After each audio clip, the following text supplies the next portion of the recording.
Hallelujah. ဒီနေ့အသက်ရှင်တဲ့ဖခင်ရဲ့နှုတ်ကပတ်တော်ဝင်ငါခွင့်ရလို့ဖခင်ကိုထူးပဲကျေးဇူးတင်တယ်။ဖခင်သခင်ကကြီးတော်မှုဆွေရမကုံနိုင်တော်မှုရေတွက်ရမစုံအံ့ဖွယ်တော်မှုတို့ကိုအစဉ်မြဲပြုတော်မူသောဖခင်သခင်ဖြစ်တယ်။လူအနေနဲ့မဖြစ်နိုင်တဲ့အရာတွေမတတ်နိုင်တဲ့အရာတွေအားလုံးဟာဖခင်သခင်ရဲ့တကူကြီးသောလက်တော်အားဖြင့်ဖခင်သခင်ဟာကျွန်မတို့အတွက်အလုံးလုံးပေးနေစေဖြစ်ပါတယ်။ဟာလေလုယာ။ဒီကနေ့ဝင်ငါဖို့ရန်အတွက်ဖခင်ကကျွန်မကိုလက်ကိုဆန့်ဆိုတဲ့ခေါင်းစဉ်ကိုပေးတာဖြစ်တယ်နော်လက်ကိုဆန့်ဖို့ရန်အတွက်ဘုရားကအလိုရှိနေတာဖြစ်တယ်မောရှေဖြစ်ဘုရားရှင်ခေါ်ထားတဲ့ဆုတောင်းသူရဲ့ကောင်းများအခုချိန်ဟာသင်တို့ရဲ့လက်ကိုဆန့်တန်းရမယ့်အချိန်ဖြစ်တယ်ဘာဖြစ်လို့လဲဆိုရင်သင်လက်ကိုဆန့်တဲ့အချိန်မှာလက်ကိုဆန့်တယ်လို့ပြောတဲ့အခါမှာအမျိုးမျိုးရှိပါတယ်ဘုရားသခင်စီမှာသင်ရဲ့လက်ကိုချီပင့်ခြင်းဆန့်တန်းခြင်းဖြစ်တယ်မြောက်ပင့်ခြင်းဖြစ်တယ်ကိုးကွယ်ခြင်းလို့လည်းပြောလို့ရတယ်အလုံးစုံကိုအနံ့ခြင်းလို့လည်းပြောလို့ရတယ်ဘုရားရှင်ရဲ့ကယ်မသနာခြင်းကျေးဇူးပြုခြင်းကိုတောင်းခံခြင်းလို့လည်းပြောလို့ရတယ်ဒီအချိန်ဟာသင်ရဲ့လက်တွေကိုဆန့်ရမယ့်အချိန်မြောက်ပင့်ထားရမယ့်အချိန်ဘုရားသခင်ပြောတဲ့အရာကိုသင်နာခံပြီးတော့လက်တွေ့လုပ်ရမယ့်အချိန်ဖြစ်တယ်ဆိုတာကိုအရင်ဦးဆုံးပြောချင်ပါတယ်ဒီအတွက်ကျွန်မကျမ်းပိုက်တစ်ပိုက်ဖတ်ချင်တယ်ဟေရှာယအခန်းကြီး43အငယ်15မှ19ဟေရှာအခန်းကြီး43အငယ်15မှ19ငါသည်သင်တို့၏တန်ရှင်သောထာဝရဘုရားဣသရေလအမျိုးကိုဖန်ဆင်းသောဘုရားသင်တို့၏ရှင်ဘုရင်ဖြစ်၏ပြင်းထန်သောပင်လယ်ရေ၌လမ်းခီးကိုဖန်ဆင်းတော်မူထသောယထာများမြင်းများနှင့်တကွစစ်သူရဲ့အလုံးရင်းတို့ကိုဆောင်ခဲ့တော်မူထသောသူတို့ကိုမထနိုင်အောင်တပြိုင်နက်တည်းအိတ်စေ၍မိစာသေးတဲ့ကဲ့သို့ငြိမ်းစေတော်မူသောထာဝရဘုရားမိန့်တော်မူသည်ကားဖြစ်ဖူးသောအမှုတို့ကိုမအောင်မေ့ကြနှင့်ရှေးကာလ၏အရာတို့ကိုပမာဏမပြုကြနှင့်ကြည်ရှုလောအမှုသစ်ကိုငါပြုမည်ယခုပေါ်လာလိမ့်မည်သင်တို့သည်အမှန်သိမြင်ရကြလိမ့်မည်အကယ်စင်စစ်တော၌လမ်းကို၎င်းလွင်ပြင်၌စီးသောရေကို၎င်းငါဖန်ဆင်းမည်ဟာလေလုယာဒီကနေ့ဟာဘုရားသခင်ရဲ့ကယ်မခြင်းတနာခြင်းကျေးဇူးပြုခြင်းကိုမြမပြည်သူပြည်သားအရောက်တိုင်းခံစားရမယ့်နေ့ရက်ဖြစ်တယ်အာမင်ဘုရားရှင်ကသူ့ရဲ့ကယ်တင်ခြင်းကျေးဇူးကိုပြုဖို့ရန်အတွက်ကျမတို့ကိုသူ့ကိုမျှော်ကြည့်ခိုင်းတာဖြစ်တယ်ဒီနေ့ကျမတို့ရဲ့မျှော်ကြည့်ခြင်းအလုံးဟာထာဝရဘုရားစီမှာပဲဖြစ်ရမယ်ကျမတို့ရဲ့အော်ဟစ်ခြင်းအတန်တွေဟာထာဝရဘုရားစီမှာဖြစ်ရမယ်ကျမတို့ရဲ့ကြွေးချော်ခြင်းအတန်ဟာထာဝရဘုရားစီမှာဖြစ်ရမယ်ကျမတို့ရဲ့ကူညီမဆခြင်းတောင်းခံခြင်းအားလုံးငိုကြွေးခြင်းအားလုံးဟာထာဝရဘုရားစီမှာပဲဖြစ်ရမှာဖြစ်တယ်မိတ်ဆွေတို့အခုရှိတဲ့နေရာမှာခဏလောက်လက်ကိုမြောက်ရအောင်ဘုရားသခင်ကိုကျမတို့အော်ဟစ်ကြရအောင်ဘုရားသခင်ကမကယ်နိုင်အောင်လက်မတူဘူးမကြားနိုင်အောင်နားမထိုင်ဘူးလို့ပြောသောဘုရားသခင်ဖြစ်တဲ့အတွက်ဒီကနေ့မှာဘုရားသခင်ပြုမဲ့ကယ်တင်ခြင်းမှုကိုမြင်တွေ့ဖို့သင်နဲ့ကျွန်ုပ်ကဘုရားစီမှာယုံကြည်ခြင်းနဲ့လက်ကိုမြောက်ထားဖို့ရန်လိုနေတာဖြစ်တယ်ကြည်ရှုလို့အမှုသစ်ကိုငါပြုမယ်လို့ကိုရောပြောသောနှုတ်ကပတ်တော်အတွက်ယေရှုတင်တယ်အကယ်စင်စစ်တော၌လမ်းကို၎င်းလွင်ပြင်၌စီးသောရေကို၎င်းငါဖန်ဆင်းမယ်လို့ပြောသောကြောင့်ယေရှုတင်တယ်သင်တို့ဟာအမှန်သိမြင်ရမယ်လို့ကိုရောပြောသောကြောင့်ယေရှုတင်တယ်တကောကြီးသောဘုရားသခင်ရဲ့လက်တော်ကိုတောင်းခံတယ်အားကြီးသောဘုရားသခင်ရဲ့လက်တော်ကိုတောင်းခံတယ်ကိုရောကယ်မသနာခြင်းယေရှုပြုခြင်းကိုသာသမတော်တောင်းခံကြပါတယ်ကိုရောဘုရားဒီနေ့ဟာကယ်တင်ရနေ့ရက်ကာလဒီနေ့ဟာကိုရီးယားဘုံထင်ရှားမယ့်နေ့ရက်ကာလဒီနေ့ဟာကိုရီးယားတကိုးကြီးချောင်းကိုမြင်တွေ့ရမယ့်နေ့ရက်ကာလဖြစ်တဲ့အတွက်ကိုရောကိုအထူးပဲချီးမွမ်းတယ်နာမတော်ကိုကောင်းချီးပေးတယ်ယေရှုနာမနဲ့စက္ကန့်နဲ့ဆုတောင်းပါတယ်ဖဖေယာအာမင်2008ခုနှစ်မှာကျမတို့နိုင်ငံမှာနာဂစ်မုန်တိုင်းပြင်းထန်စွာတိုက်ခိုက်ခဲ့တယ်အဲ့ဒီနာဂစ်မုန်တိုင်းဟာအေရဝတီတိုင်းနဲ့ရန်ကုန်တိုင်းကိုအကြီးအကျယ်ဖျက်ဆီးခဲ့တယ်လူပေါင်းမြောက်များစွာအသက်သေဆုံးပြီးတော့ကျမတို့အားလုံးစိတ်ဆင်းရဲကိုယ်ဆင်းရဲနဲ့အိတ်လို့လည်းမရဘူးစားလို့လည်းမရဘူးကျမတပတ်တိတိကျမအတွင်းခေါ်တွေစိတ်နဲ့ကိုယ်နဲ့လုံးဝမကပ်ဘူးကျမအယမ်းစိတ်ဖိစီးမှုခံစားရတယ်အဲ့အချိန်မှာအသင်းတော်မှာအစာရှောင်ဆုတောင်းတဲ့နေ့ရက်တွေဖြစ်တဲ့အတွက်ကျမတို့အားလုံးဒီမှာလာပြီးတော့ဆုတောင်းကြတယ်ဖျားသခင်ကယ်ပါဖျားသခင်ကူညီပါဖျားခင်မဆပါလို့ကျမတို့ကူညီရမဲ့နေတဲ့ကျမတို့ရဲ့အခြေအနေအားလုံးတို့ဘုရားသခင်စီမှာငိုပြီးတော့ဆုတောင်းကြတယ်။အဲ့ဒါနဲ့ဘုရားသခင်ကစာလံ46ခုမြောက်သောစာလံအပိုက်ငယ်30ကိုကျမကိုပေးတယ်။ Be still and know that I am God ပေါ့နော်။ငြိမ်ဝှက်စွာနေလျက်ထာဝရဘုရားကိုစောင့်မျှော်ပါငါဟာဘုရားသခင်ဖြစ်ကြောင်းကိုသိမှတ်ပါ။လူမျိုးတို့တွင်ဘုံပွင့်မည်လို့နှုတ်ကပတ်တော်ရောက်လာတဲ့အခါမှာကျမနှလုံးသားထဲမှာငြိမ်သက်ခြင်းတစ်ခုကအုပ်ဆိုးလာတယ်။ဒါနဲ့ကျမတို့ဆုတောင်းတယ်ခြားသောဘာသာစကားတွေပြောတယ်ဆုတောင်းတယ် အခြားသောဘာသာစကားနဲ့များများဆုတောင်းတဲ့အခါမှာပဲကျမခေါင်းမှာလာပြီးတော့တန်ကြိုးနဲ့လာပြီးပတ်ပြီးတော့ချက်တလို့ကျမစင်းစားလို့လည်းမရဘူးအိမ်လို့လည်းမရဘူးဘလို့မှစိတ်နဲ့ကိုယ်နဲ့မကအောင်ဒီမှာအတွေးခေါ်မှာ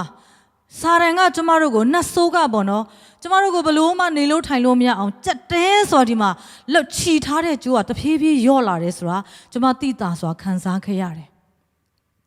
ဖျားတကယ်နှုတ်ကပတ်တော်ရောက်လာတဲ့အခါမှာကျမတို့တို့လွတ်ချင်းရောက်လာတာဖြစ်တယ်ဒီကနေ့ကျမတို့နိုင်ငံကြုံတွေ့နေရတဲ့ဒီအခက်အခဲတွေကျမတို့ရင်ဆိုင်နေရတဲ့ဒီပြဿနာတွေအားလုံးဘလို့ပြေလည်သွားမလဲဘလို့ဖြေရှင်းမှုရှိမလဲဘသူကလှုပ်ဆောင်ပေးမှလဲဆိုရင်ဘုရားသခင်ကလှုပ်ပေးသွားမှာဖြစ်တယ်ဟာလေလုယာဟာလေလုယာကျမတို့ယုံကြည်ခြင်းနဲ့ဒီနေ့ဝန်ခံခဲ့သမျှကြွေးကြော်ခဲ့သမျှအော်ဟစ်ခဲ့သမျှဘုရားသခင်ကကျမတို့အတွက်အလုံးလုံးပေးနေပြီဖြစ်တယ်ဆိုတာကျမအရင်ဦးဆုံးပြောချင်တာဖြစ်တယ်ခုနဖတ်သွားတဲ့ကျမ်းစာထဲမှာလိုပဲဘုရားသခင်ဟာတကိုးကြည့်တဲ့ဘုရားဖြစ်တယ်နော်ကေမတနာနိုင်တဲ့ဘုရားသခင်ဖြစ်တယ်အဲ့ဒီအတွက်ကြောင့်တမန်ကျမ်းစာထဲမှာကျမတို့ကိုနော်ထွတ်မြောက်ရာကျမ်းအခန်းကြီး15အငယ်6မှာ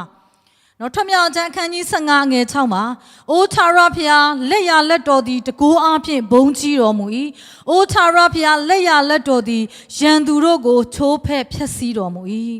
ဒီအကြောင်းအရာကိုကြည့်တဲ့အခါမှာဣသရေလလူမျိုးများပင်လယ်နီကိုဖျက်ဆီးပြီးမှဖျားကိုချီးမွမ်းတဲ့အခါမှာသူတို့မွတ်ဆိုတဲ့တခြင်းဖြစ်တယ်စကားဖြစ်တယ်နှုတ်ကပတ်တော်ဖြစ်တယ်ဒီအကြောင်းကိုကျမတို့ပြန်ပြီးတော့ကြည့်တဲ့အခါမှာထွတ်မြောက်ကျမ်းအခန်းကြီး1ကနေစပြီးတော့ဒီသမိုင်းလေးကိုနည်းနည်းပြောရမယ်ဆိုရင်ဣသရေလလူမျိုးတွေဟာနော်အီဂျစ်ပြည်မှာလူဦးရေအားဖြင့်အယောက်80ယောသက်အားဖြင့်ယောသက်ရဲ့မိသားစုတွေရောက်ရှိလာတယ်ဖျားခါကောင်းကြီးပေးတဲ့အခါမှာလူမျိုးကတိုးပွားလာတယ်နော်တဖြည်းဖြည်းလူဦးရေကတန်းကနန်းတွေရောက်လာတဲ့အခါမှာနော်အီဂျစ်နိုင်ငံမှာနော်ယောသက်ကိုမသိတဲ့ရှင်ဘုရင်အုပ်ချုပ်တဲ့အချိန်မှာသူကြည့်လိုက်တော့သကောင်းစင်းနဲ့စစ်လိုက်တော့သူ့နိုင်ငံမှာနော်ဂျူးလူမျိုးတွေကအမြောက်အများရောက်ရှိနေတယ်ဆိုတာကိုသူတွေးလိုက်ရတယ်အဲ့ဒီခါမှာသူစိုးရိမ်တယ်သူစိတ်ပူတယ်နော်သူတို့ဟာငါတို့လူမျိုးထက်များနေပြီသူတို့ဘာတိုင်းပြည်နဲ့ပူးပေါင်းပြီးမှငါတို့ကိုရန်ပြုတ်ပြီးတိုက်ရင်ငါတို့ရှုံးလိမ့်မယ်ဒါကြောင့်သူတို့ကိုငါတို့ကျွန်ပြုကြစို့သူတို့ကိုနှိပ်စက်ကြစို့ဆိုပြီးတော့ကျွန်ဖြစ်သတ်မှတ်လိုက်တယ်ဂျူးတွေအားလုံးဟာကျွန်စင်းဖြစ်သွားတယ်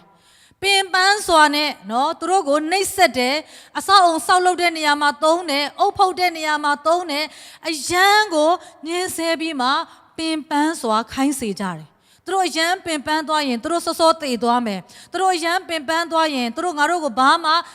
ခုခံတော်လန်နိုင်တဲ့အင်အားရှိမှာမဟုတ်ဘူးဆိုပြီးတော့ဂျူးတွေကိုနော်ယောသက်ကိုမသိတဲ့ရှင်ဘုရင်ကပြင်းထန်စွာနှိပ်စက်တဲ့အချိန်ရောက်လာခဲ့တယ်ပြီးတော့မှဘာဥပဒေတစ်ခုထုတ်ပြန်ခဲ့တယ်လဲဆိုလို့ရှိရင်ဂျူးမိန်းမတွေကလေးမွေးလို့ရှိရင်ယောက်ျားလေးမွေးရင်အရှင်မထားရဘူးတတ်ရမယ်လို့နော်အမိန့်ထုတ်ထားတယ်ဒါပေမဲ့အီဂျစ်ပြည်မှာရှိတဲ့ဝမ်းဆွဲမတွေကနော်တားဖွားတဲ့ဆရာမတွေကထာဝရဘုရားကိုကြောက်ရွံ့တဲ့အတွက်ကြောင့်ဂျူးကလေးမွေးပြီးယောက်ျားလေးမွေးပြီးဆိုလို့ရှိရင်မတတ်ဘူးမတတ်ရဲဘူးနော်တမန်ကျမ်းစာထဲမှာဘလို့ရေးထားလဲဆိုတော့ရှင်ပြန်ရဲ့အမျက်တော်အမိန့်တော်ကိုကြောက်ရွံ့တည်တဲ့ထာဝရဘုရားကိုပို့ပြီးကြောက်ရွံ့တယ်လို့ဖော်ပြထားတယ်အဲ့အတွက်ကြောင့်သူတို့ဟာယောက်ျားလေးမွေးပေမဲ့အသက်ချမ်းသာပေးတယ်နော်သူတို့ကိုခေါ်ပြီးတော့စူတယ်စစ်ဆေးတဲ့အခါမှာဟာဟေပြဲမတွေကဒီဂျူးမတွေကအယမ်းကိုကျမ်းမာရေးကောင်းကြတာဖြစ်တယ်နော်ကျမတို့ကကလေးမွေးတော့မယ်ဆိုပြီးတော့သတင်းပို့တဲ့အခါမှာသူတို့ကိုနော်မွေးပေးဖို့ရန်အတွက်ပေါ့နော်မွေးခန်းကိုကျမတို့ကအသေးအတန်သွားပြီးပြေးလွှားသွားတဲ့အချိန်မှာသူတို့ကဝဲဆိုပြီးတော့ကလေးမွေးသွားတာကျမတို့မတိုင်ခင်သူတို့မွေးပြီးသွားပြီကျမတို့တောင်ပေါ်မှာကြီးပြင်းတဲ့သူတွေကဒီအရာကိုကောင်းကောင်းနားလည်မှာဖြစ်တယ်။ဘာကြောင့်လဲဆိုလို့ရှိရင်တောင်ရသွားရင်လည်းဘိုက်နာတယ်ဆိုပြီးတော့ဥဝဲဆိုမွေးသွားတာတွေလည်းရှိတယ်နော်။အိုးမိဖို့ကြောင်သွားရင်လည်းမိဖို့ကြောင်မှာမွေးချသွားတာလည်းရှိတယ်။ရေချိုးခန်းသွားရင်လည်းရေချိုးခန်းမှာနော်မွေးချသွားတာရှိတယ်နော်။တခါလေကြာရင်လက်တယ်လည်းမလို့သားဖွားဆရာမလည်းမလို့အမေကိုယ်တိုင်ကတခါတည်းနော်တူယွန်းလေးယူပြီးထုတ်ဆိုပြီးချက်ကျိုးကိုဖြတ်လိုက်တဲ့ဇလန်းနေဒါကမြန်မာပြည်အတွက်ဆိုရင်ဘာမှမထူးဆန်းဘူးဖြစ်တယ်ဣသရေလလူမျိုးတွေအတွက်လည်းဖျားသခင်ရဲ့ကယ်တင်ခြင်းအကြံစီကဒီအီဂျစ်ဝမ်းဆွဲမတွေကလုံးဝမတတ်ရဘူးကလေးယောက်ျားလေးမွေးပြီဆိုလို့ရှိရင်သူတို့မတိဟန်ဆောင်လိုက်အချိန်တန်ခင်သူတို့မွေးသွားလို့ကျမတို့လည်းမတတ်နိုင်လို့ပါဆိုပြီးတော့တနည်းအားဖြင့်ပြောမယ်ဆိုရင်သူတို့ CDM လောက်ကြတာဖြစ်တယ် ဒါပေမဲ့ဖျားသခင်ကသူ့ကိုပို့ပြီးကြောက်ရွံ့တယ်လူကိုမကြောက်ရွံ့သူ့ကိုပို့၍ကြောက်ရွံ့တော့နော်ဒီဝမ်းဆွဲမတွေကိုကောင်းချီးပေးတယ်လို့တမန်ကျမ်းစာထဲမှာဖော်ပြထားတယ်ဆိုတာတွေ့ရတယ်ယောက်ျားလေးမွေးပြီဆိုလို့ရှင်ပြေအမိန့်တော်ကဘာလဲဆိုရင်နော်မြစ်ရည်ထဲမှာပြစ်ချရမယ်အရှင်မထားရောက်ယောက်ျားလေးမွေးရင်မြစ်ရည်ထဲမှာပြစ်ချရမယ်အဲ့လိုအမိန့်ထုတ်တာအဲ့ဒီအချိန်ကာလမှာသူတို့တွေဟာညှင်းဆဲခြင်းဒုက္ခဆင်းရဲအယံကိုပြင်းထန်လုံးတဲ့အတွက်ကြောင့်သာရဘုရားကိုအော်ဟစ်ကြတယ်ကိုရောကဲပါဦးကဲနိုင်တဲ့သူမရှိဘူးလားဘသူလားကဲမလဲကိုရောကျွန်တော်တို့ကိုအောက်မေ့ပါကျွန်တော်တို့ခံရတဲ့ဒုက္ခတွေကိုအောက်မေ့ပါကျွန်တော်တို့ခံရတဲ့ဆင်းရဲခြင်းကိုအောက်မေ့ပါကျွန်တော်တို့အယံကိုမခံနိုင်အောင်ဖြစ်နေတယ်ဣသရေလလူမျိုးတွေခံရတဲ့ညှင်းဆဲခြင်းဟာနော်တမိုင်းမှာရှိတဲ့ဟစ်တလာရဲ့ဂျူးတွေကိုညှင်းဆဲနှိပ်စက်ခြင်းကဲ့သို့ဖြစ်တယ်အယံပြင်းထန်လွန်းတဲ့ညှဉ်းပန်းနှိပ်စက်ခြင်းဖြစ်တဲ့အတွက်ကြောင့်သူတို့မခံနိုင်လွန်းလို့အော်ဟစ်တဲ့အခါမှာဖျားသခင်ဟာအာဗြဟံအိဇက်ယာကုပ်နဲ့ထားတဲ့ဗြိညင်ကိုအောက်မေ့ပြီးမှသူတို့ကိုကြီးရှုကြွဖို့ရန်အတွက်ကယ်တင်မဲ့သူတယောက်ကိုမွေးဖွားစေခဲ့တယ်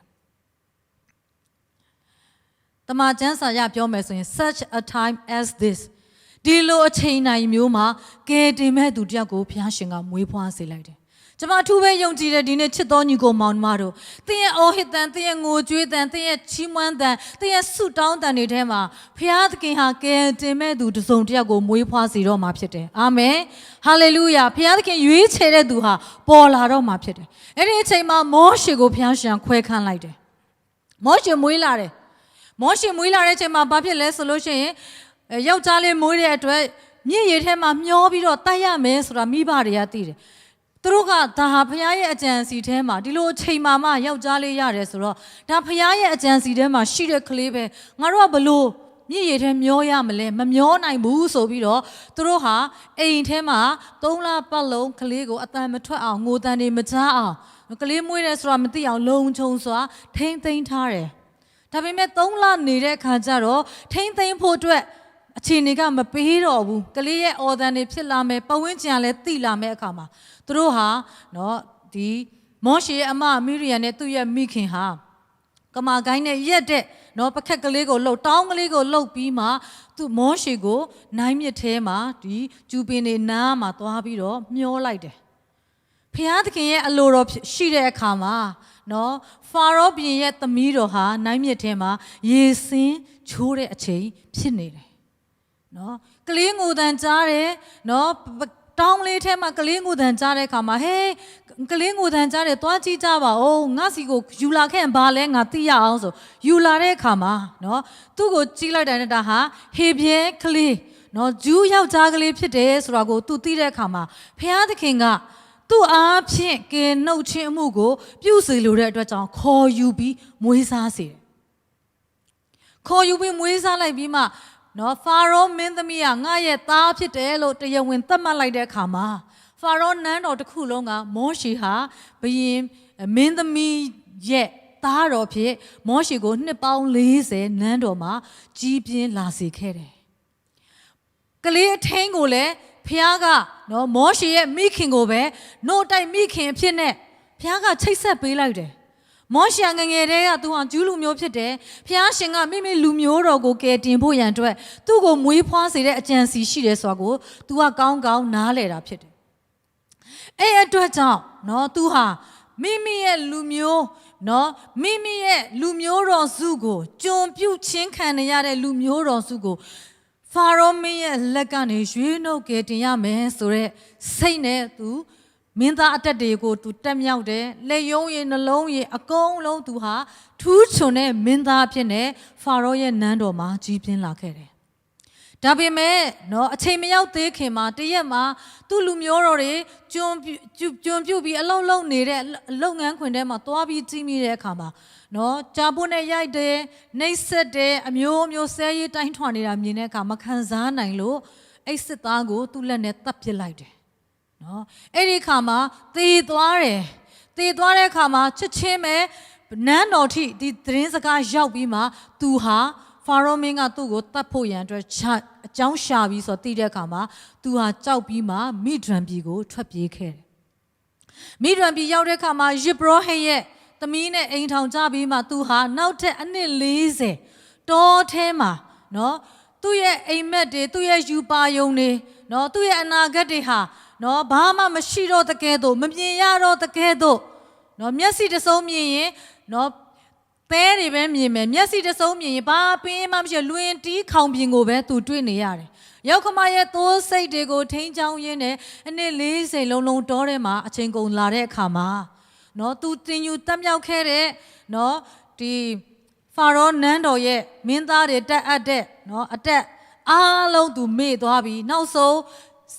စကားလဲသူကောင်းကောင်းမပြောတတ်တော့ဘူး။ဘာကြောင့်လဲဆိုရင်တရိษံနေရဲ့အတန်ကိုပဲကြားတဲ့အခါမှာတရိษံနေနဲ့ပဲသူ့မှာအချိန်ယူရတဲ့အခါမှာစကားပြောဖို့မရှိတဲ့အခါမှာစကားတွေအားလာတယ်။ကျမတို့လည်းဒီလိုအတွေ့အကြုံတွေရှိနိုင်ပါတယ်။ကိုယ့်လူမျိုးစကားပြောတဲ့နေရာမဟုတ်တော့တဲ့အခါမှာဗမာစကားတွေပြန်ပြောဖို့ဟိုပြပမှာရောက်နေတဲ့အဖွဲ့တွေကဗမာစကားပြန်ပြောဖို့နည်းနည်းအထစ်ငေါ့တွေဖြစ်လာတယ်။နော်ပြီးတဲ့အခါမှာဘသူနဲ့မှစကားပြောဖို့မရှိဘူးဆိုရင်ပိုဆိုးလာမှာဖြစ်တယ်။နော်သူ့အတွက်ကစကားတွေလည်းထစ်အားပြီးတော့ဘာအရေးချင်းမှမရှိတော့တဲ့ချိန်ဘာမှမျောလင့်ချက်မရှိတော့တဲ့ချိန်မှာဘုရားခင်ကမီးလောင်တဲ့ခြုံဖို့အားဖြင့်သူ့ကိုထင်ရှားလာတယ်အတူချုံနဲ့ပြောမယ်ဆိုရင်ဒီအချိန်မှာမင်းအီဂျစ်ပြည်ကိုပြန်သွားရမယ်နော်ဖာရောမင်းကိုသွားပြီးရင်ဆိုင်ရမယ်ငါလူတွေကိုလွတ်ပါလို့ပြောရမယ်နော်ဖာရောမင်းကမလွတ်ဘူးလို့ညင်းလို့ရှိရင်မင်းဘာတွေပြောရမယ်ဘာတွေလုပ်ရမယ်ဆိုတဲ့ဟာအားလုံးကိုဘုရားသခင်ကသူ့ကိုမှာကြားလိုက်တယ်။သူရဲရင်ချင်းတသိမရှိဘူး။အဲ့ဒီအချိန်မှာသူ့လက်မှာဘာပဲရှိလဲဆိုတော့သိုးစိတ်တွေကိုထိန်းချောင်းတဲ့ဒုတ်တစ်ချောင်းပဲရှိတော့တာဖြစ်တယ်။ဒီဒုတ်တစ်ချောင်းပဲကြံတော့တယ်ဒီဒုတ်တစ်ချောင်းနဲ့ရှောင်းလင်တိုင်းလဲသူမတတ်တော့ဘူး။ဒီတစ်ချောင်းဒုတ်တစ်ချောင်းနဲ့ဘသူ့ကိုမှခုခံကာကွယ်နိုင်တဲ့အင်အားမရှိတော့ဘူး။ဒီတော့ဆောင်းဟာသဲထဲမှာ तू ချော်မလဲသွားအောင်ဖုန်နေထဲမှာလဲသွားရင် तू ပြန်ထနိုင်အောင်နော်တိုးထင်းရဲ့ဒဇာကတော့ဒီမှာအကောက်ကလေးရှိတာပေါ့နော်အဲ့ဒါကသိုးတွေကိုလောက်ပဲအားနေတဲ့အကောင်ကိုဆွဲတင်ဖို့ကြသွားရင်ဆွဲတင်ဖို့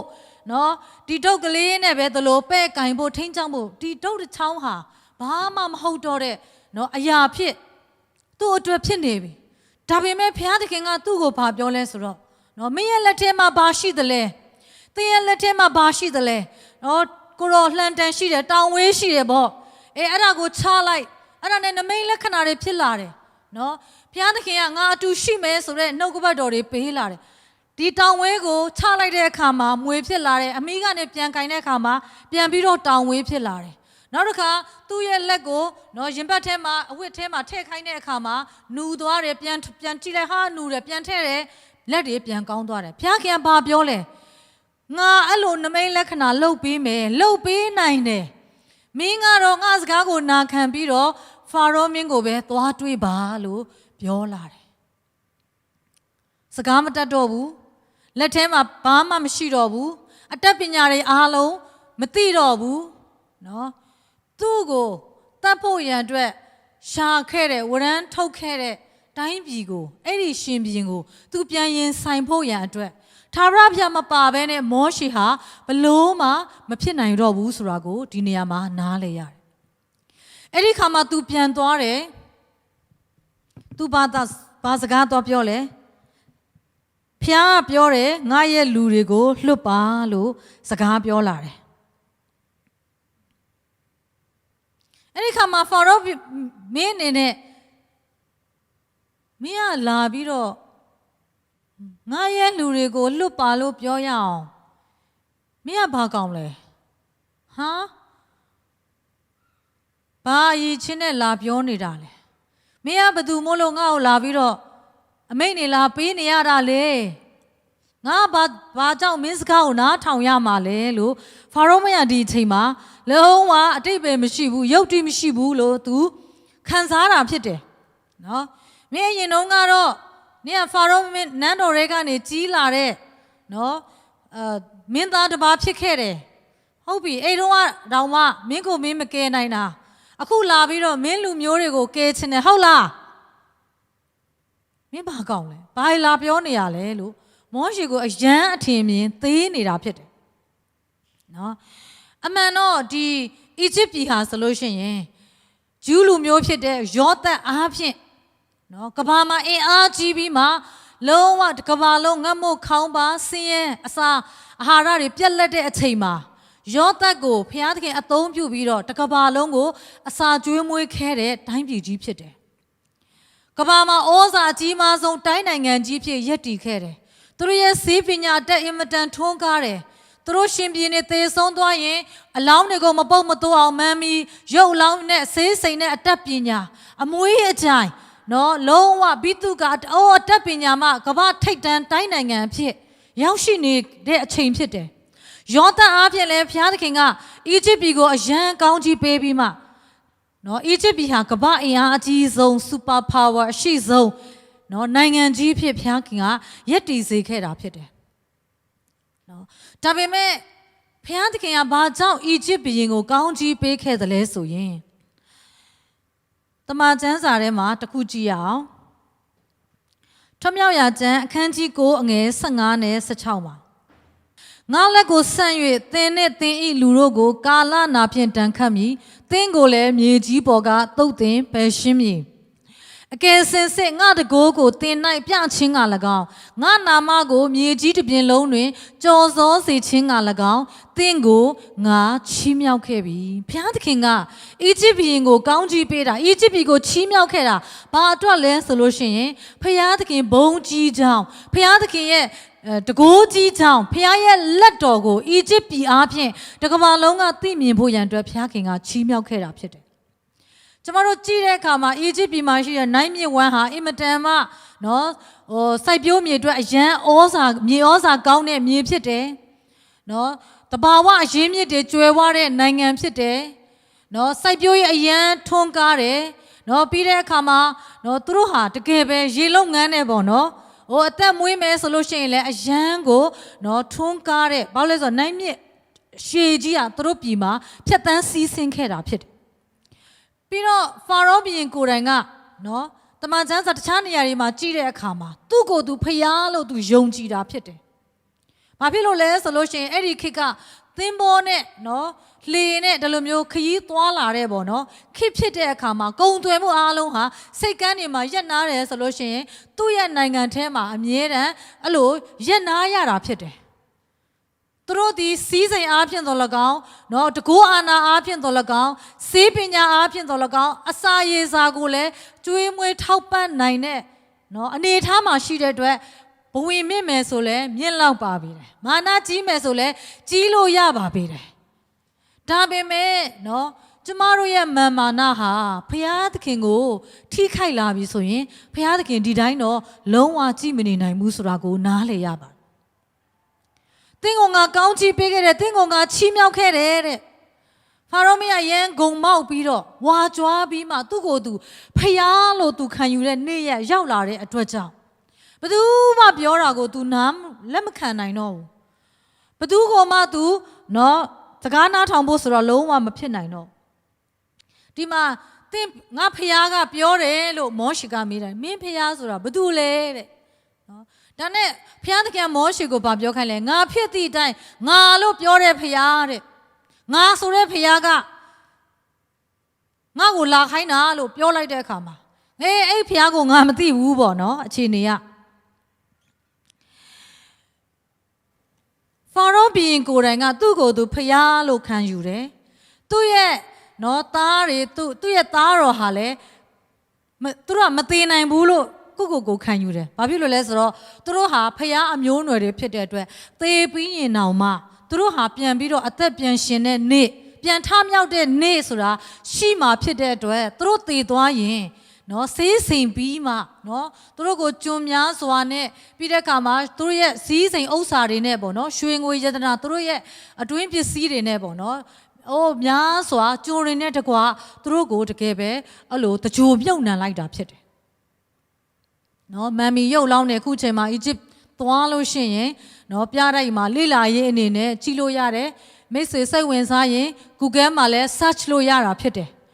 နော်ရှိပါတယ်အဲ့ဒါတွေအားလုံးကိုလေ့လာခြင်းရှိတယ် YouTube မှာလည်း video clip လေးတွေရှိပါတယ်စိတ်ဝင်စားတယ်ဆိုရင်လေ့လာလို့ရတယ်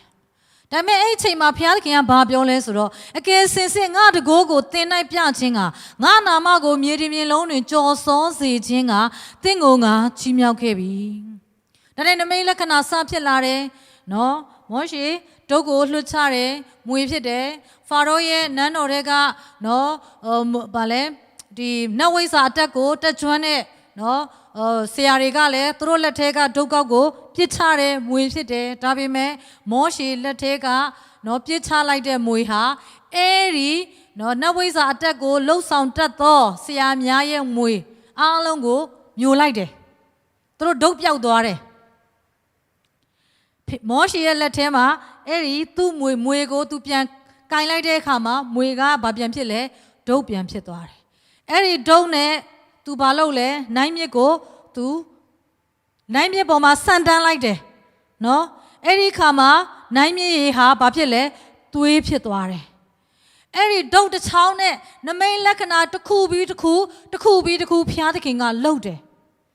ဖာရောမင်းဟာနမိတ်လက္ခဏာများစွာဖြစ်တော်လဲနော်သူ့နန်းတော်သူ့ရဲ့တိုင်းပြည်မှာပျက်စီးခြင်းမိုးတီးရွာခြင်းဖားကပ်ဘေးချင်းဘေးနော်အတဘာဝဘေးအမျိုးမျိုးအနတ်စိမ့်အနာဆိုးနော်အမောင်ထုတွေကြီးစိုးတယ်နော်အမောင်ထုကြီးလွန်းလို့လက်နဲ့ဆိုင်းအောင်မှာအဲ့အမောင်ကိုစမ်းသပ်လို့ရလောက်အောင်ဒုတယ်ကိုခံစားရတယ်အလောက်ထိနော်ကတ်တွေတစ်မျိုးပြီးတစ်မျိုးကြားရောက်ပေမဲ့လေသူစိတ်ကကတ်တစ်ခုကြားရောက်ပြီး तू မနိုင်တော့ဘူးဆိုရင်အေးမောရှင်ကမားတယ်ငါလွတ်မယ်နင့်လူတွေကိုလွတ်မယ်နင့်ဖျားစီမှာပြန်ပြီးဆုတောင်းပေးလိုက်ပါဦးဆုတောင်းပေးလိုက်ရင်အိတ်ကငြိမ်းသွားရင်စိတ်ကခိုင်မာပြန်ပြီအဲ့လိုနဲ့ကတ်ကြီးတစ်ခုပြီးတစ်ခုဖြစ်လဲနောက်ဆုံး10ခုမြောက်ကတော့ပါလဲဆိုလို့ရှိရင်ဒီအီဂျစ်ပြည်မှာရှိတဲ့သားဦးအပေါင်းကိုတရားစီရင်မဲ့ကတ်ဖြစ်ပါတယ်တရားစီရင်မဲ့ကပ်ဖြစ်ပါအဲ့ဒီနေ့မှာနော်ဘုရားသခင်ကမိမိလူမျိုးတော်တွေကိုပါမှာလဲဆိုရင်သင်တို့ဟာသိုးတကောင်ကိုယူပါအထီးဖြစ်ရမယ်အခါမလဲတဲ့သိုးဖြစ်ရမယ်အဲ့ဒါကိုတတ်ပြီးမှနော်သင်တို့စားလောက်တဲ့ပေါ့နော်မိသားစုတစုအဲ့ဒီအသားကိုစားရမယ်ပြီးတဲ့အခါမှာအဲ့ဒီသိုးရဲ့အသွေးကိုတကားတုပ်တကားတိုင်မှာလိမ့်ထားရမယ်တုပ်လိမ့်ထားရမယ်လူအသက်ကိုသေစေတဲ့နော်သေမင်းတမန်ကအီဂျစ်ပြည်ကိုဖျက်လျှောက်သွားတဲ့အချိန်မှာအီဂျစ်ပြည်ကိုထုတ်ချင်းခတ်ပြီးသွားတဲ့အချိန်မှာအသွေးကိုမြင်တဲ့အခါမှာကြော်သွားမယ်လို့ဘုရားရဲ့နှုတ်ကပတ်တော်ရောက်လာတယ်။အဲ့ဒါနဲ့ဣသရေလလူမျိုးတွေကနော်သူတို့ဟာသိုးကိုတတ်တယ်သိုးရဲ့အသွေးကိုတကားတိုင်နဲ့တကားထုတ်တန်းမှာတုပ်လိမ့်ထားတယ်သိုးရဲ့အသားကိုစားတယ်။ကျန်တဲ့မယုံတဲ့အဖွဲ့တွေကဟာအဲ့အသားလေးစားယုံနဲ့အဲ့အသွေးလေးကိုတုပ်ယုံနဲ့ဘာဖြစ်မှမို့လို့လဲကြည်ကြသေးတာပေါ့ဘာဖြစ်သွားလဲအဲ့ဒီညမှာဖာရောဘုရင်ရဲ့နန်းတော်မှစ၍ဟိုးလဲနေလေအောင်မြင်းဆောင်မကြံကျွန်းဟိုအနှိမ့်ဆုံးထိကျွန်းသားဦးအားလုံးသေဆုံးတဲ့နော်ကတ်အဲ့ဒီမှာကြာရောက်ခဲ့တယ်ဘုရားသခင်ဟာလူအသက်ကိုတတ်တဲ့ကောင်းကင်တမန်သေမင်းတမန်ကိုအီဂျစ်ပြည်မှာဖျက်လျှောက်သွားစေတယ်။အသွေးတုပ်ထားတဲ့အိမ်ကသားဦးကလွတ်တယ်။အသွေးမတုပ်ထားတဲ့အိမ်ကသားဦးကမလွတ်ဘူး။ဖာရောဘုရင်ရဲ့နန်းတော်မှာဟိုးနော်အီဂျစ်ပြည်တဝမ်းမှာရှိနေကြတဲ့လူမျိုးတကာပေါ့။လူမျိုးတွေလာနေတယ်ဆိုလူမျိုးတကာအသွေးမတုပ်ထားတဲ့အိမ်ကသားဦးအားလုံးအိမ်ထဲမှာသေဆုံးခြင်းနဲ့အီဂျစ်တပြည်လုံးမှာနော်အီဂျစ်တပြည်လုံးမှာအကြီးအကျယ်အာတူဘငိုကြွေးတဲ့ဘွဲကြီးဖြစ်ခဲ့တယ်အဲ့ဒီညမှာဘုရားသခင်ကမောရှေကိုပြောလဲမင်းလူတွေအားလုံးကိုမြန်စားခရီးသွားဖို့အစဉ်သင့်လို့ငါဟာဒီနေ့ညမှာပဲနော်သင်တို့ကိုငါကယ်ထုတ်မယ်နော်အဲ့မှာသေဆုံးခြင်းတွေဖြစ်တဲ့အခါမှာနော်ဟာမလို့ချင်တော့မောရှေနင်တို့ကငါတို့လုံးဝမလို့ချင်တော့ဘူးငါတို့ရမ်းကြောက်သွားပြီမြန်သွားလို့ပြောတဲ့အခါမှာဘုရားရှင်ကပြောလဲဆိုတော့အေးသူတို့ကိုငါပေးချင်အောင်သူတို့စိတ်ကိုနိုးဆော်ပေးမယ်နင်တို့အိမ်နီးနားချင်းတွေမှာရွှေငွေတွေအကုန်တောင်းလိုက်အဲ့ဒါနဲ့ဟဲ့ငါတို့ကသွားတော့မှာဆိုတော့ဟဲ့နင့်ရွှေလေးငါကြိုက်တယ်နင့်နှထောင်းလေးငါလိုချင်တယ်နင့်နာဆွဲလေးသူတို့ဒီမှာလဲဆွဲနင့်နာဆွဲလေးလိုချင်တယ်နင့်လက်ကောက်လေးလိုချင်တယ်သူတို့လုံးဝမခံစားရဘူးသူတို့ရွှေမစုနိုင်ဘူးကျွန်ဖြစ်နေလို့သူဘာလက်ဝိယသနာမှမပိုင်ဆိုင်ဘူးသူတို့လားစားတော့ရမှာမဟုတ်ဘူးစိုးသေးလေအေးလေဆိုပြီးတော့မသေးုံတမဲသူတို့ကိုထားတာအရန်ကိုညင်းဆဲနှိမ့်ဆက်ပြီးဒဏ်ရာရအောင်ထားတာနော်အိုနာကြိုးကန်းဖြစ်အောင်လှုပ်ထားတာဖြစ်တယ်ဒါပေမဲ့အိမ်နဲ့ညမှာသူတို့ဒီနော်တိုးရဲ့သားကိုစားတဲ့အချိန်မှာ တို့ဒီနှစ်ပေါင်း430လုံးကျွန်ခံတဲ့အချိန်မှာမကြမ်းမမာနဲ့နာကျင်ပြီးမှနော်ချိနဲ့နေတဲ့သူတို့ရဲ့ခန္ဓာတွေမတန်ဆွမ်းတဲ့အင်္ဂါအစိတ်ပိုင်းတွေဟာကျမ်းမာခြင်းကိုရပြီးခရီးသွားဖို့ ready ဘုရားသခင်ကုသလိုက်တယ်ဟာလေလုယာ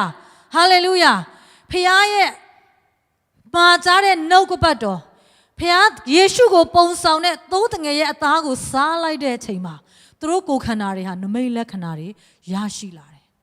ပြီးတဲ့အခါမှာဖခင်သခင်ကနိုးစော်ပြီးသားပြောပြီးသားဖြစ်တဲ့အတွက်ရွှေငွေတွေတောင်းလိုက်သူတို့ရဲ့ဥစ္စာတွေတောင်းလိုက်ဆိုတော့အိန္ဒိနာချင်းတွေဟဲသွားတော့မှဆိုတော့ဟဲငါတို့လည်းမပြင်းမစင်ပဲဖြစ်နေတယ်နင်းဟာလေအမတ်တရားလက်ဆောင်လေးတွေပေးပါလားဟဲမလဲအရန်ကိုကြောက်နေတာထွက်မြန်သွားရင်မှပဲဒါမှမဟုတ်တအိမ်လုံးသေတော့မလားမသိဘူးနော်အော်မြန်သွားဆိုပြီးတော့အကုန်လုံးကိုချုပ်ပြီးတော့ပေးလိုက်တယ်နော်သူတို့ဒီနှစ်ပေါင်း430လုံးဘာစည်းစိမ်ဘာခံစားခွင့်မှမရှိပေမဲ့ကျုံဘွားကနေထွက်မြောက်တဲ့ဘုရားခင်ထုတ်ဆောင်တဲ့နေ့ညမှာတော့သူတို့ဒီရွှေငွေဥစ္စာစည်းစိမ်သိုးနွားတွေနဲ့တကွဟာလေလုယာအားလုံးသူတို့အီဂျစ်ပြည်ကနေဘုရားရှင်ကသူတို့ကိုထုတ်ဆောင်ခဲ့တယ်ဟုတ်ပြီအဲ့ဒါနဲ့ဘယ်ရောက်လာခဲ့လဲဆိုတော့ထွမြောက်ရကျမ်းအခန်းကြီး14ကိုရောက်လာခဲ့ပြီထွမြောက်ကျမ်းအခန်းကြီး14ကိုဖတ်စီခြင်းနဲ့ကျမနဲ့အတူအဲ့နဲ့ဘုရားသခင်ကမောရှေကိုဗာပြောလဲဆိုတော့ဣသရေလအမျိုးသားတို့ဟာလဲပြီးမှတဲ့ဘယ်ကိုသွားမလဲဆိုရင်ပင်လယ်ဆက်ကြနော်ဘာလာဇေဖုန်မြို့အရှိမတက်ချပါတဲ့ပင်လယ်နဲ့အိမ်မြို့ရဲ့ဆက်ကြားမှာပေါ့နော်အဲ့မှာတက်ချပါလို့မှားလိုက်တယ်အဲ့ပင်လယ်ကမ်းနားမှာတက်ချရမယ်တဲ့နော်ဘာဖြစ်လို့လဲဆိုလို့ရှင်ဖာရောဘုရင်ကအခုချိန်မှာကြည်စံသူတို့တွေလေကန္နာရထဲမှာတောထဲမှာပဲလေလဲပြီးမှလေဘယ်မှထွက်ပေါက်ဆိုတာမရှိဘူးသိလားအရှိမ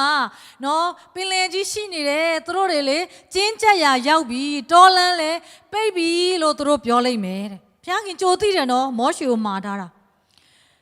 ပြီးတော့မှဘာပြောလဲဆိုတော့ငါလည်းတဲ့ဘာလုပ်မလဲဆိုရင်ဖာရောဘုရင်ရဲ့နှလုံးသားကိုခိုင်မာစေမယ်တဲ့သူအားတဲ့နော်နင်တို့ထွက်သွားတဲ့အခါနင်တို့အိမ်နာရောက်တဲ့အခါမှာလိုက်လာလိမ့်မယ်တဲ့သင်တို့နောက်ကနေလိုက်လာလိမ့်မယ်တဲ့နော်ငါဟာထာဝရဘုရားဖြစ်ကြောင်းကိုအဲ့ဒီအီဂျစ်လူတွေကသိဖို့လို့ငါသူတို့ရဲ့ရှင်ပြန်နဲ့သူတို့ရဲ့စစ်သူရဲ့အလုံးရင်းအပြင်ငါဘုံပွင့်မယ်လို့မောရှေကိုမှားတဲ့အတွက်ကြောင့်မောရှေလည်းခရီးသွားရင်းနဲ့နော်ကျွန်မလေ့လာတဲ့အခါမှာအဲ့ဒီအီဂျစ်ပြည်ကနေသူတို့ဟာတညအထဲမှာနော်ခရီးနှင်သွားလိုက်တာ3ရက်နဲ့3ညခရီးနှင်နေဆိုရင်အဲ့ဒီကမ်းနားကိုရောက်တယ်လို့သိရတယ်အဲ့ဒီခရီးဟာမိုင်20ကွာဝေးတယ်လို့သိရတယ်လူဦးရေအပြင်ပြောမယ်ဆိုလို့ရှိရင်ယောက်ျားကြီးပဲ6သိန်းဖြစ်တယ်မိန်းမနဲ့ကလေးတွေပါလာတယ်ဆိုလို့ရှိရင်သူတို့ဟာ2တန်းခွဲနဲ့3တန်းလောက်ပေါ့နော်အဲ့လောက်ရှိလိမ့်မယ်နော်အဲ့လောက်ဥယေတွေဖြစ်တယ်ဆိုတော့လူအုပ်ကြီးနဲတာကြီးမဟုတ်ဘူးဒါနဲ့သူတို့လည်း3ရက်3ညခရီးနှင်ပြီးမိုင်20ခရီးကိုခြေချင်းနော်သူတို့ဒီရှောက်လာပြီးဖြစ်တဲ့အတွက်ပင်လယ်ကမ်းနားမှာသူတို့စခန်းချတဲ့အချိန်မှာအဲ့ဒီအချိန်မှာဘုရားရှင်ဟာဖာရောမင်းရဲ့စိတ်ကိုပြန်လဲမာကြောစေတယ်အဲ့နဲ့ဖာရောမင်းကဘာပြောလဲဆိုလို့ရှိရင်ဟဲ့တဲ့နော်အခုကကျွန်ကမရှိတော့ဘူးဟာတဲ့ဘယ်လိုလုပ်မလဲတဲ့ငါလူတွေငါမှာတသက်လုံးအနိုင်ကျင့်ခိုင်းစားရတဲ့အကောင်တွေတကောင်မှမကြံတော့ဘူးဆိုတော့ဒီအတိုင်းပဲဖြစ်မလဲတဲ့ဒီလိုအောက်ခြေသိမ်းအလုပ်တွေဘယ်သူလုပ်မှလဲတဲ့အိမ်သာဆေးတဲ့အလုပ်တွေနော်အဲ့လောက်ပင်ပန်းပယံဆင်းတဲ့အလုပ်တွေနော်အုပ်ဖုတ်တဲ့အလုပ်တွေနော်ငါတို့အလကားပတ်စံမပေးဘဲနဲ့အလကားရတဲ့ကောင်တွေမရှိတော့ဘူးဆိုတော့ဒီတိုင်းတော့ငါပေးမသွားနိုင်ဘူးကွာလိုက်မယ်ဆိုပြီးတော့ဆုံးဖြတ်လိုက်တယ်တဲ့နော်အဲ့ဒီခါမှာအငယ်6မှာထိုအခါဖာရောပြင်သည်ယထာတော်ကိုပြင်၍မိမိလူအပေါင်းတို့ကိုခေါ်လေသူကိုယ်တိုင်ယထာနဲ့လုံးဝအနောက်ကနေလိုက်ဖို့ရန်အတွက်ပြင်ဆင်တယ်သူ့လူတွေအားလုံးကိုလည်းခေါ်လိုက်တယ်သူရွေးလိုက်တဲ့ယထာကအငယ်9မှာယထာက600အဲဂုတ္တုမြင်းစည်းသူရဲ့အပေါင်းနဲ့တကွ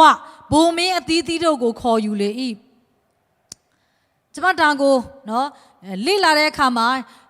ဒီမြင်းယထာစီးတဲ့နော်တကယ်ကိုတိုက်ခတ်ရကျွမ်းကျင်တဲ့နော်ဒီမြင်းယထာစီးတဲ့အဖွဲကယထာက600ကျမ်းစာထဲမှာဒီမှာယထာ600လို့ပြောထားတယ်ဒီမှာအဲဂုတ္တုမြင်းစီးဆိုတော့မြင်းကြီးပဲတုကလုတ်ယထာမပါဘူးမြင်းကြီးပဲစီးတာ9000လို့သိရပါတယ်နော်စိတ်ဝင်စား YouTube မှာကြည့်ပါတကယ်ကိုသမိုင်းတွေပညာရှင်တွေကလေ့လာတဲ့အခါမှာသူတို့ပြောတဲ့စကားကိုကျွန်မပြောတာဖြစ်တယ် ပြီးတဲ့အခါမှာခြေထောက်ကြီးနဲ့ပဲနော်ပြေးတယ်ပေါ့နော်ခြေလင်စစ်သားပေါ့နော်အဲ့ဒါဟာ2 သိန်းရှိတယ်လို့သိရတယ်အဲ့ဒါဟာလူ2 သန်းခွဲကနေ3 သန်းရှိတဲ့နော်ဣသရေလလူမျိုးဂျူးလူမျိုးမောရှင်ရဲ့အဖွဲ့နောက်ကနေလုံးဝသူတို့ကိုဒီကနေ့နော်ငါတို့ကလွတ်မပေးနိုင်ဘူးဆိုပြီးတော့လိုက်ဖို့ရန်အတွက်ပြင်ဆင်ပြီးမှဖာရောမင်းရဲ့နှလုံးသားကိုဘုရားသခင်ကခိုင်မာစေ၍ဖာရောမင်းကလိုက်တယ်ဆိုတာကိုတွေ့ရတယ်အဲ့ဒါနဲ့ဖာရောမင်းဟာချင်းလာတဲ့အခါမှာဣသရေလမျိုးသားတို့ဟာမျှော်ကြည့်ပြီးမှအနားရောက်လာတဲ့အခါမှာအဲဂုတ္တုလူတွေအီဂျစ်စစ်သားတွေချီတက်လာတဲ့မြင်တဲ့အခါမှာအယမ်းကြောက်ပြီးမှထာဝရဘုရားကိုအော်ဟစ်ကြတယ်။အော်ဘုရားသခင်ကိုရောဘယ်လိုလုပ်မလဲတေတော့မှလိုက်လာပြီတသက်လုံးနှိမ့်ဆက်တဲ့ဘွယ်လိုက်လာပြီအခုလိုက်လာပြီအဲ့လိုအော်တာဖြစ်တယ်။အဲ့ကျမှစုတော်ကောင်းအောင်တောင်းနိုင်မှာမဟုတ်ပါဘူးကိုရောအဲ့လိုအော်မှာဖြစ်တယ်။အဲ့ဒီခါမှာဘုရားကိုလည်းအော်ပြီးတော့ခေါင်းဆောင်အော်တယ်အဲဂုတ္တုပြည်မှာတင်းချမ်းမရှိတဲ့အတွက်ကြောင့်မောရှေငါတို့ကိုတောမှာသေဖို့ခေါ်လာတာလားဆိုပြီးတော့ငိုကြပြန်ရောနော်အီဂျစ်ပြည်မှာတင်းချမ်းမရှိလို့တဲ့ငါတို့ကိုဒီတောထဲမှာသေဖို့အတွက်ခေါ်လာတာလားတဲ့အရန်ကြောက်တဲ့ခါမှာသူတို့တဲ့မျိုးတွေဖြစ်နေကြတောကတွေစိုးရင်စိတ်တွေဖိစီးနေတဲ့အဲ့ဒီအချိန်မှာနော်အဲ့ဒီခါမှာငါတို့ဒီအဲဂုတ္တုလူတွေစီမှာအစေခံကြုံပြီးတော့အစေခံကြုံခံနေတဲ့အချိန်မှာသူတို့ရဲ့ကြုံဖြစ်နေတဲ့အချိန်မှာငါတို့ဟာတဲ့နော်စားပါသေးတယ်တဲ့မသေးဘူးလေတဲ့အခုငါတို့တောထဲမှာသေရတော့မှလားတဲ့ဒီမှာသေလိုက်တာထက်သူတို့ကြုံဖြစ်ရင်ပို့ပြီးမကောင်းဘူးလားနော်မျောလင်းချက်တွေမရှိဘူးရမ်းပဲကုံဆုံးတဲ့အချိန်ဖြစ်နေတယ်အဲ့ဒီခါမှာမောရှေကပြောလဲမစိုးရိမ်ကြနဲ့ဟာလေလုယာငြိမ်ဝတ်စွာရက်နေကြထာဝရဘုရားသည်ယနေ့ပြတော်မူသောကယ်တင်ခြင်းကိုကြည်ရှုကြလောသင်တို့သည်ယနေ့မြင်သောအဲဂုတ္တုလူတို့ကိုနောက်တစ်ဖန်အလင်းမမြင်ရကြသင်တို့ဖန်၌ထာဝရဘုရားသည်စစ်တိုက်တော်မူလိမ့်မည်သင်တို့သည်ငြိမ်ဝတ်စွာနေရကြမည်ဟုလူများတို့အားဆို၏ထာဝရဘုရားကလည်းငါ့ကိုဘာကြောင့်အော်တယ်လဲဣသရေလမျိုးသားတို့ဟာတက်သွားစီခြင်းကမှားလိုက်ပါသင်မူကားလှန်တံကိုချီပြီးလင်အလုံးမိမိနားမှာတုတ်တစ်ချောင်းရှိတယ်ရုပ်အဆွဆုံးအသုံးပြုလို့ရမယ်ထီကောက်ဖြစ်ဒုတ်ကောက်ဖြစ်တစ်သားချောင်းတစ်ချောင်းရှိတဲ့အရာရှိရင်ယူလိုက်ပါဘုရားရှင်ရဲ့နှုတ်ကပတ်တော်ဒီကနေ့အသင်းတော်အားဖြင့်ဘုရားခင်ပြောခိုင်းတာရှိပါတယ်အခုသင်ရင်ဆိုင်ရတဲ့အခက်အခဲတွေနော်ကျမတို့ဒီမှာ pandemic ကလေးကအလုပ်တွေမရှိတော့ဘူးကပ်ရောဂါရမ်းများပြားတယ်ကျမတို့တွေအမျိုးအခြေအနေတွေထဲမှာရှိတယ်ဘုရားသခင်ကပင်လယ်လိုပဲကျမတို့ဟာလုံးဝလမ်းမရှိကမ်းမရှိဖြစ်နေတဲ့အနေအထားမှာဘုရားကဘာပြောနေလဲဆိုရင်မောရှေကိုပြောသလိုသင်မူကားလှန်တံကိုချီပြီးလင်ယေရှုပြည့်ကျမနဲ့အတူညီကိုမောင်နှမတွေလိုက်လို့ပါဘုရားရဲ့နှုတ်ကပတ်တော်ဖြစ်ပါတယ်ယုံကြည်ခြင်းနဲ့လက်ကိုခြီလိုက်ပါလှန်တံကိုခြီပြီးလင်ပင်လယ်ပေါ်မှာလက်ကိုဆန့်၍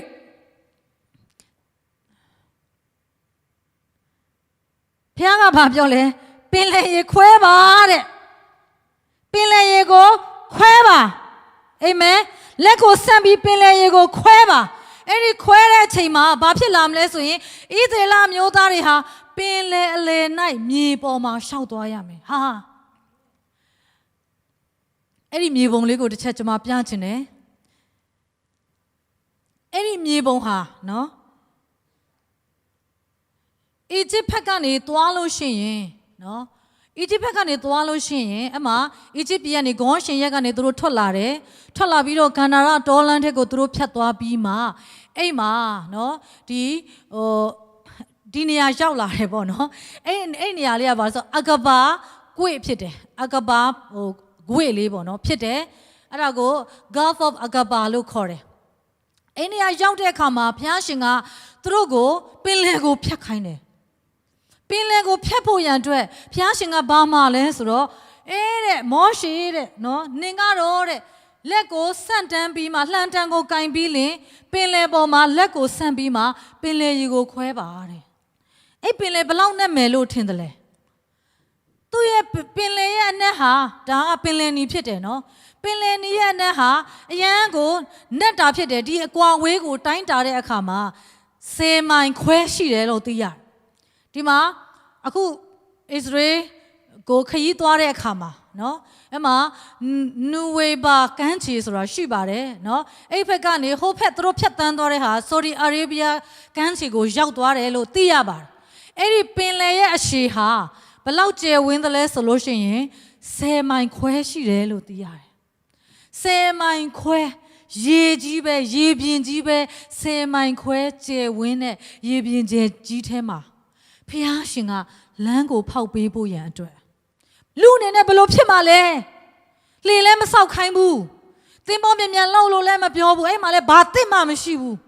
ကန္နာရဖြစ်တယ်နော်တောကြီးဖြစ်တယ်တစ်ပင်ဆိုလို့မြင့်မာဘာမှမရှိဘူးလုံးဝမပေါက်နိုင်တဲ့လွင်တီးခေါင်ပြင်ကြီးထဲမှာသင်္ဘောဆောက်ဖို့ဆိုလုံးဝမဖြစ်နိုင်ဘူးနော်တန်ပန်နေလှုပ်ဖို့မဖြစ်နိုင်ဖောင်လို့မဖြစ်နိုင်ဘူးလှုပ်မယ်ဆိုလဲလူ2တန်း3တန်းလောက်ကိုအလဲနဲ့တဲမယ်ဆိုရင်ဘလို့မှမဖြစ်နိုင်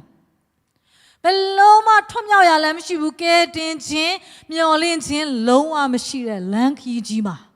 ဘုရားရှင်ကကြည်ရှုလောအမှုတစ်ကိုငါပြုမယ်ဟာလေလုယာဟာလေလုယာအကယ်စင်စစ်တော၌လမ်းကို၎င်းလွင်ပြင်၌စီးသောရေကို၎င်းငါဖန်ဆင်းမယ်ဘုရားသခင်ကလေပင်လယ်အလယ်မှာလက်ကိုဆန်ပြီးမှပဲပင်လယ်ကိုခွဲဖို့မှားလိုက်တယ်တင်ယုံကြည်ခြင်းနဲ့ကျွန်မအခုပြောနေတဲ့အချိန်မှာလက်ကိုဆန့်ထားလိုက်ပါထပ်ပြီးဆန့်ထားလိုက်ပါ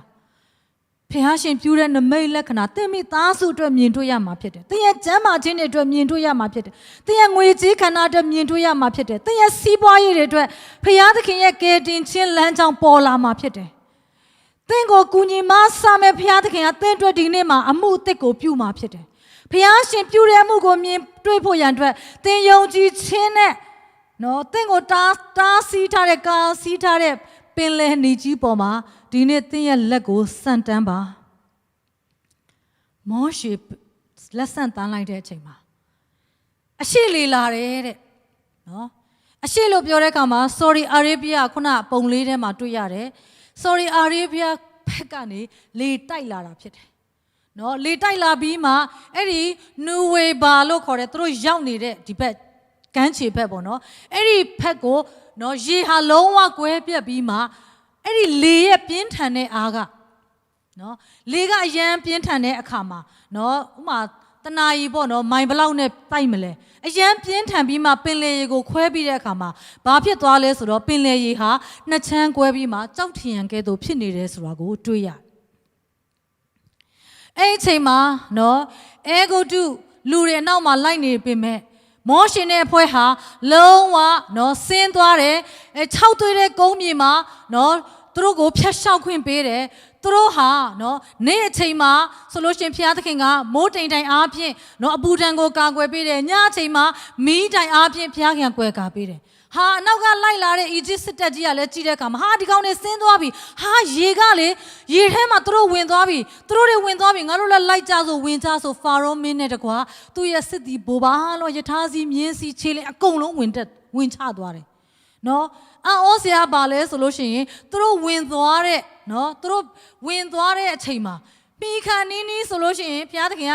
ကတ်လို့မရအောင်နော်ဒီမီးမိုးတိုင်အားဖြင့်မီးအားဖြင့်နော်ဣသရေလတွေဖက်မှာကြတော့လုံးဝအပူရှိန်မခံစားဘူးဒီဖက်အီဂျစ်တက်မှာကြတော့ဘာဖြစ်လဲဆိုလို့ရှိရင်မီးမိုးတိမ်တိုင်ဖြစ်ပြီးမှလုံးဝမီးဖြစ်နေတော့ကတ်လို့မရအောင်ပြီးတဲ့အခါမှာကတ်လာပြီဆိုလို့ရှိရင်သူတို့ယထာဘိန်းတွေချိုးတက်အောင်ဘုရားသခင်လှုပ်တယ်အဲ့ဒီခါမှာအီဂျစ်စစ်သားတွေကဘာပြောလဲဟေးဒီဂျူးတွေဖက်ကနေထာဝရဘုရားစစ်တိုက်တယ်သူတို့ဘုရားစစ်တိုက်နေတယ်ငါတို့အမြန်ပြန်ရအောင်လှဲရအောင်ပြန်ရအောင်ဆိုတဲ့အချိန်မှာသူတို့ဟိုဘက်ကန်းရောက်သွားတယ်ပေါ့နော်ရောက်သွားပြီးမှသူတို့ပြန်လဲတဲ့အချိန်မှာဘုရားရှင်မောရှေဘာပြောလဲပင်လယ်ပေါ်မှာမင်းလက်ကိုပြန်ဆန့်လိုက်တဲ့အချိန်မှာပင်လယ်ဟာပြန်ပြီးတော့ရေတွေဟာသူ့နေရာနဲ့သူပြန်စေ့သွားပြီးမှယထာစီသူရဲ့မြင်းစီသူရဲ့စစ်တီဘိုးဘာအပေါင်းဖာရောမင်းနဲ့တကွာပင်လယ်အောက်ထဲမှာနော်နစ်မြုပ်သွားတယ်ဆိုတာကိုတွေ့ရတယ်။အဲ့ဒီမှာဣသရေလလူမျိုးတွေအားဖြင့်တကဘာလုံးမှာဘုရားသခင်တကိုးကြီးခြင်းကိုမြင်တွေ့ခဲ့ရတာဖြစ်တယ်။အာမင်။ အာမင်ဒီကနေ့ကျွန်မအထူးပဲခွန်အားပေးခြင်းနဲ့ဘသူကဲမှလဲဘုရားခင်ကယ်လိမ့်မယ်ဘယ်လိုလုပ်ပေးမှလဲသူ့မှာနီးလန်းနေရှိတယ်ဟာလေလုယာဘုရားရှင်ကလက်ကိုဆမ်းပါလို့ပြောတဲ့အတွက်သင်လက်ကိုဆမ်းဖို့ရန်အတွက်ကျွန်မခွန်အားပေးခြင်းနဲ့နောက်ဆုံးတစ်ခုအနေနဲ့အဲ့ဒီရှင်ဘုရင်အကြောင်းကိုအနည်းငယ်ပြချင်ပါတယ်အဲ့ဒီရှင်ဘုရင်ကိုနော်ဒီRamsey 2လို့ခေါ်တယ်လို့သိရပါတယ်သူဟာအီဂျစ်ပြည်မှာအင်မတန်မှတကူဩဇာအာဏာကြီးမားတဲ့ဘုရင်ထေကတပါးဖြစ်တယ်နော်သူဟာအဆောက်အုံများစွာကိုစောက်လုပ်ပြီးမှအရန်ကိုအောင်မြင်တဲ့နော်ရှင်ဘုရင်ဖြစ်တယ်နော်သူဟာအရန်ပဲဘာသာရေးဖက်မှာအရန်လိုက်စားတယ်တနှစ်မှတစ်ခါနိုင်မြစ်ထဲမှာနိုင်မြစ်ကိုစောင့်တဲ့ဖျားကိုပူဇော်တယ်စသဖြင့်သူဟာအရန်ကိုတော့အောင်မြင်တယ်စစ်တိုက်တဲ့ခါမှာလည်းအရန်အောင်မြင်တယ်တကိုးကြီးတဲ့ရှင်ဘုရင်ဖြစ်တယ်ဒါပေမဲ့ဖျားရဲ့လူတွေကိုနော်သူထိခိုက်တဲ့အခါမှာဖျားသခင်ကသူ့ကိုနောက်ဆုံးစီရင်ဖို့ပဲအလိုတော်ဖြစ်တဲ့အခါမှာနော်တင့်ကိုငါတကိုငါလက်သက်တိကိုပြဖို့ရန်အတွက်တင့်ကိုငါချီးမြှောက်တယ်လို့ပြောလိုက်တယ်အဲ့ဒီဘုရင်ဟာအဲ့ဒီပင်လယ်နီထဲမှာရေနစ်မြုပ်ပြီးသေဆုံးတဲ့ထဲမှာပါခဲ့ပါတယ်သူလည်းမတတ်နိုင်တော့ဘာဖြစ်လို့လဲသူတို့ခင်မှာချက်ဝိတ္တစားတွေလေခေါင်းမှာစောင်းထားတဲ့တန်ထယ်တွေအရန်လေးတာဖြစ်တယ်နော်အဲ့ဒီအတွက်ကြောင့်သူတို့ဟာပင်လယ်နီထဲမှာနစ်မြုပ်သွားတယ်နော်နစ်မြုပ်သွားပြီးမှအဲ့ဒီဘုရင်ကိုသူတို့ကဒီဖာရောမင်းဆက်တွေဟာသူတို့ရဲ့အလောင်းကိုတကြိုတဲ့အခါမှာဒီလိုလက်နှစ်ဖက်ကိုရှက်ပြီးမှဒီလိုအိတ်တဲ့အနေထားနဲ့တကြိုတယ်ဆိုတာသိရတယ်ဒါပေမဲ့သူ့ရဲ့အလောင်းကိုနော်မန်မီရုပ်အလောင်းဖြစ်ပြန်လဲ၍ပြုလုပ်တဲ့အခါမှာနော်ဂျေစုပြည့်ပုံလေးပြပေးပါသူ့ကိုခက်ခဲပင်လယ်ထဲကနေပြန်ဆယ်ခဲ့ရတာဖြစ်တဲ့အတွက်သူ့လက်ဟာပုံမှန်မဟုတ်တော့ဘဲနဲ့သူ့လက်ဟာဒီလိုကြီးစောင်းပြီးမှအဲ့လိုကျက်စီးထားတယ်ဆိုတာကိုတွေးရတာဖြစ်တယ်နော်သူ့ကိုခန္ဓာထဲမှာရှာဖွေတွေးရှိတဲ့သဲတွေကိုတက်ခွဲတဲ့အခါမှာပင်လယ်နီထဲကသဲတွေနဲ့အတူတူပဲဆိုတာကိုတွေးရှိရတယ်နော်ဒီနေ့ဖျားရှင်ဟာနော်သူ့ဘုံကိုပြသဝင်ရတိုင်းနိုင်ငံနဲ့ရှင်ပြည်တွေကိုချီးမြှောက်တယ်သူ့ဘုံကိုပြသပြီးမှကယ်တင်ခြင်းအကြံစီကိုပြုနေစေဖြစ်ပါတယ်ဟာလေလုယာငါဘုံကိုဘသူ့ဘာမှမပေးဘူးလို့ပြောသောဘုရားရှင်ဟာသင်ယုံကြည်ကိုးကွယ်သောဘုရားရှင်ဟာသူ့ရဲ့တကိုးသူ့ရဲ့လက်အားဖြင့်ဒီကနေ့သင်မိသားစုသင်ရဲ့အနာဂတ်နဲ့သင်ရဲ့တိုင်းနိုင်ငံပေါ်မှာကြည်ရှုကြွားဖို့ရန်အတွက်ကယ်မသနာမဲ့ဘုရားရှင်ဖြစ်တယ်။ကျွန်မဒီမှာဆက်ထန်တောင်းတဲ့အဖွဲ့ကိုတခြင်းဆိုဖို့ရန်အတွက်ခေါ်ဖိတ်ခြင်းနဲ့ဒီတခြင်းကိုဆိုနေတဲ့အချိန်မှာသင်လဲယုံကြည်ခြင်းနဲ့မတ်တက်ရက်ပါဒီနေ့ဟာဘုရားသခင်ရဲ့ဘုန်းကိုမြင်တွေ့ရမယ့်နေ့ဖြစ်တယ်။ဘုရားရဲ့တကိုးကိုသင်ရဲ့တတထဲမှာမြင်တွေ့ရမယ့်နေ့ဖြစ်တယ်။သင်ရဲ့တိုင်းနိုင်ငံကမြင်တွေ့ရမယ့်နေ့ဖြစ်တယ်။ဘုရားရှင်ဟာသူခွဲခန့်တဲ့မောရှေအပြင်ဖျားရှင်သည်ကြီးသောအမှုကိုပြုမဲ့နေဖြစ်ပါတယ်လက်ကိုဆန့်ရအောင်ဟာလေလုယာ